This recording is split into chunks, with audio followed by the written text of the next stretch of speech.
ஈஸியாக குயிக்காக டேஸ்டியாக ஹல்வா மாதிரி ஒரு திருவாதிரை களி பண்ணலாங்களா? 3/4 கப் நாட்டு சர்க்கரையோட 2 கப் அளவுக்கு தண்ணி சேர்த்துட்டு சர்க்கரை தண்ணியில் கரையிற வரைக்கும் விட்டு எடுத்து வச்சுக்கலாங்க.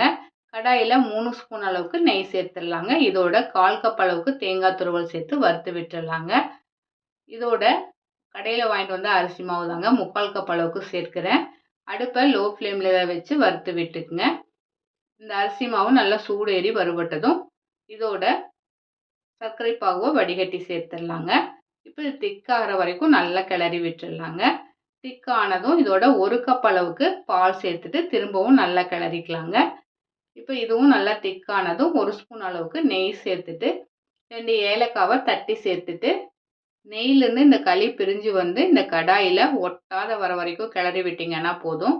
ஹல்வா மாதிரி திருவாதிரை களி ரெடி.